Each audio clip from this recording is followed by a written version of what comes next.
Everyone, आप सभी का हमारे एच के अकेडमी चैनल में बहुत बहुत स्वागत है। और आज हम बात करेंगे इंडिविजुअलाइज्ड जो टीचिंग मेथड हम देख रहे हैं या व्यक्तिगत शिक्षण की जो विधियां देख रहे हैं, उसमें जो आपका नेक्स्ट मेथड है वो कौन सा है। तो आज हम डिस्कस करेंगे केस स्टडी के बारे में।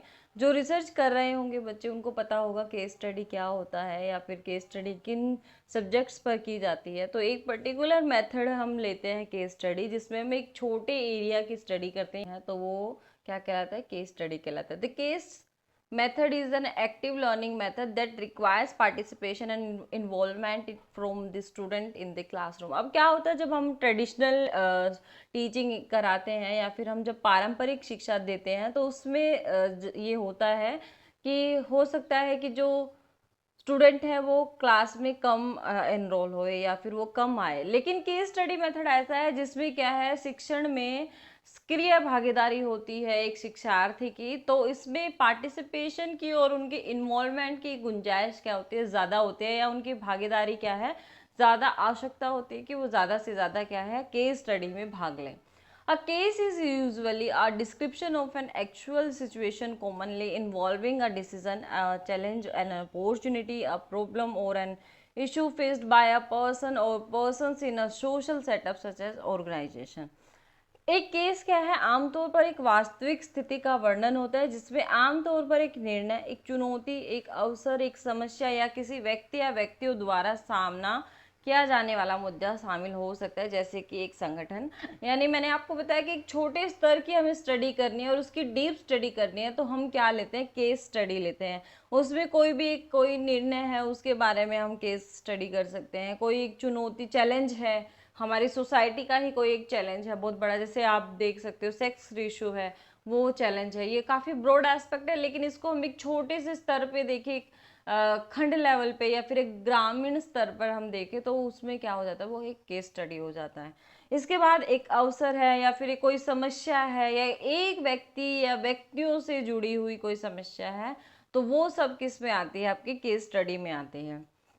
अब इसमें हम देखते हैं, the student must deal with the situation described in the case, that is in the role of a decision maker face the situation. अब इसमें क्या होता है, छात्र को उस मामले में वर्णित स्थिति से निपटना चाहिए जो निर्णय लेने वाले की भूमिका में है और स्थिति का सामना करता है।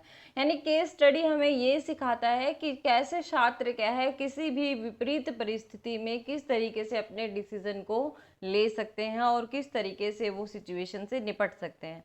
इसके साथ this method has applications across discipline such as psychological management है, biological biology, law, sociology, history and etcetera.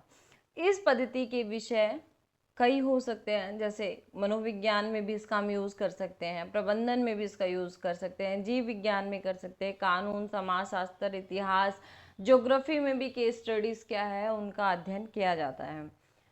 अब आगे आता है, by allowing the student to gain hands on experience in the real world and shifting the work focus from the professor to the student, the case study method becomes an efficient tool for the creation of a learner centered education rather than the teacher centered education।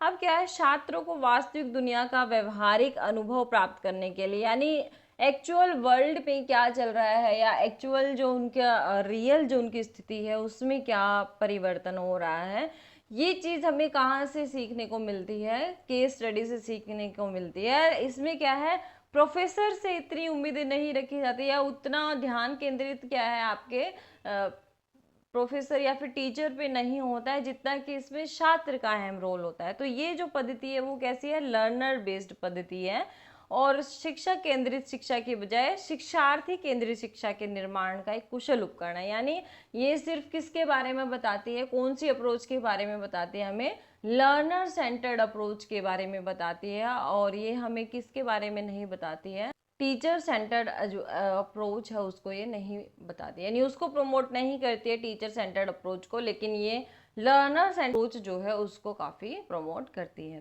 The student became actively involve in the course and is no longer an observer in the class development.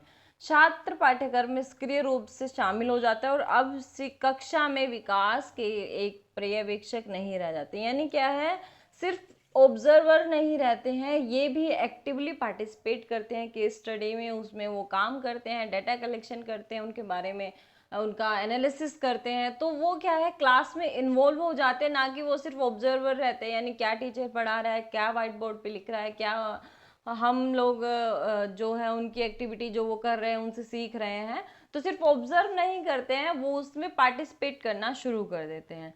Cases can be short from brief classroom discussion to long elaborate semester long project. यानी क्या है, case study जो होती है वो बहुत छोटी हो सकती है कि क्लासरूम में ही वो ख़त्म हो जाए, लेकिन क्या है ये इसका व्रत रूप भी होता है, या बड़े स्तर पर भी केस स्टडीज होती है जिसका क्या है पूरा एक सेमेस्टर में भी वो चल सकते हैं। जैसे आप देखोगे कि कुछ केस स्टडीज जो होती है हमारे प्रोजेक्ट्स ले जाते हैं, तो प्रोजेक्ट्स में भी क्या है कोई एक पर्टिकुलर रीजन हम ले लेते हैं तो उसके ऊपर हम केस स्टडी करते हैं, तो वो एक पूरा प्रोजेक्ट के रूप में भी चल सकता है या एक क्लासरूम के रूप में भी हो सकता है। It is important for bringing real world problems into a classroom और अ वर्कशॉप। यह वास्तविक दुनिया की समस्याओं को कक्षा या कार्यशाला में लाने के लिए महत्वपूर्ण है। क्या क्यों महत्वपूर्ण है? क्योंकि देखो जब भी कोई भी हम केस स्टडी करते हैं, जैसे अगर हम बात करें कि हम वाराणसी के जो स्लम्स एरिया है उसमें भी एक पर्टिकुलर स्लम है, उसके ऊपर हम गहन अध्ययन कर रहे हैं कि वहाँ का सोशल वेलबींग कैसा है, तो क्या है ये केस स्टडी कहलाता है। और इसमें क्या है ये वहाँ की सिचुएशन जो है सोशल कल्चरल और जो भी उसका रिलीजन एस्पेक्ट है वो सारा का सारा आप कहाँ पर ला सकते हो, डाटा कलेक्ट करके आपकी कार्यशाला या आपकी कक्षा में लाकर उस पर अध्ययन कर सकते हैं। तो ये क्या करता है, जो रियल वर्ल्ड है या एक्चुअल जो दुनिया है उसको आपकी कक्षा तक लाने में अहम भूमिका निभाता है। They ensure active participation actively and may lead innovative solution to the problems. वे सक्रिय भागीदारी सुनिश्चित करते हैं और समस्याओं के अभिनव समाधान की ओर ले जाते हैं। यानी जितने भी आपके लर्नर्स हैं वो एक्टिवली इसमें पार्टिसिपेट करेंगे, एक्टिवली डाटा कलेक्शन करेंगे, तो वो क्या है एक एक्टिव इसमें क्या है पार्टिसिपेशन को सुनिश्चित करते हैं, और इसके साथ साथ क्या है जो उनका अध्ययन का प्रोसेस है उससे वो समाधान की तरफ उसको लेकर जाते हैं। अब इसकी एडवांटेज देखते हैं क्या क्या है। सबसे पहला एडवांटेज क्या है, it allow the participation to analyse critically examine evaluate express and reason opinion. अब इसमें जो प्रतिभागी होता है वो देखो आंकड़ों का क्या है संकलन करता है या कलेक्शन करता है, फिर उसको एनालाइज करता है, उसका विश्लेषण करता है, फिर उसका क्रिटिकल एग्जामिन करता है यानी आलोचनात्मक रूप से उसकी जांच करता है कि इसमें क्या खराब है, क्या अच्छा है, क्या नहीं है, फिर उसका मूल्यांकन करता है, इवेलुएट करता है, उसके बाद क्या है अपने रिजल्ट को या जो भी उसमें आया है आउटपुट उसको क्या है एक्सप्रेस करता है, उसको व्यक्त करता है लॉजिकल रूप से या फिर क्या है तर्कपूर्ण रूप से। तो ये किससे हमें प्राप्त होता है, ये हमें आपकी जो केस स्टडी है उससे प्राप्त होता है। It enhances decision making and problem solving skill. ये क्या है, यह निर्णय लेने और समस्या का समाधान के कौशल को भी बढ़ाता है। कैसे कि कभी जब भी हम कहाँ जाते हैं, फील्ड में जाते हैं केस स्टडी के लिए, हमको एक पर्टिकुलर एरिया लेते हैं तो उसमें क्या प्रॉब्लम है और उसका समाधान कैसे होगा, इसका भी क्या होता है आपका कौशल का विकास इससे होता है। इट इंश्योर्स एक्टिव पार्टिसिपेशन विच में लीड टू इनोवेटिव सॉल्यूशन। यह सक्रिय भागीदारी सुनिश्चित करता है जो अभिनव समाधानों की ओर ले जाता है। यानी एक्टिव पार्टिसिपेशन कैसे रखता है कि हम जितनी भी हमारी चीज़ें हैं उसमें एक एक स्टूडेंट की अहम भूमिका इसमें होती है। नेक्स्ट इसमें लिमिटेशंस देखते हैं।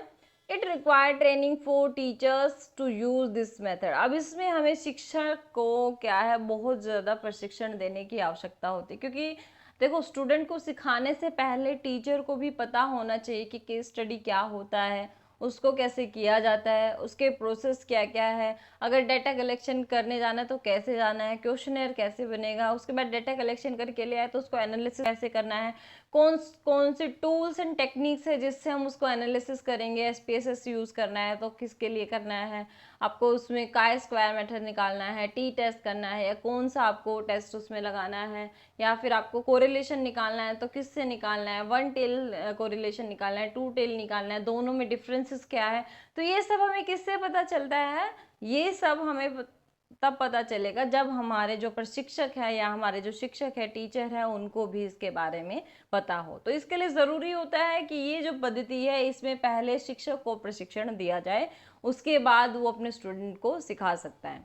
नेक्स्ट आता है it is not useful for all subject and situation. अभी ये सभी विषयों के लिए भी क्या है, उपयोगी नहीं है, और सभी विषयों के और स्थितियों के साथ भी क्या है, इसको क्या कहा जा सकता है, उपयोगी नहीं बनाया जा सकता है। तो ये इसकी लिमिटेशंस थी। तो ये था आपका केस स्टडी कि हम कोई एक पर्टिकुलर टॉपिक ले लेते हैं और उस पर्टिकुलर टॉपिक पर हम डीप स्टडी करते हैं, तो उसको केस स्टडी कहा जाता है। इसमें एक छोटे एरिया से लेकर एक बड़े एरिया तक हो सकता है, यानी क्या है आपका एक क्लासरूम में एक वो टॉपिक खत्म हो जाए, इतना छोटा भी हो सकता है और इतना बड़ा भी हो सकता है टॉपिक कि वो उस पर एक पूरा प्रोजेक्ट या पूरा एक सेमेस्टर क्या है चला जाए।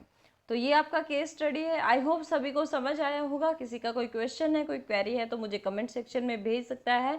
वीडियो पसंद आई हो तो लाइक कीजिए, हमारे HK अकेडमी चैनल को सब्सक्राइब करना ना भूलें। मिलेंगे नेक्स्ट वीडियो में, तब तक के लिए थैंक यू।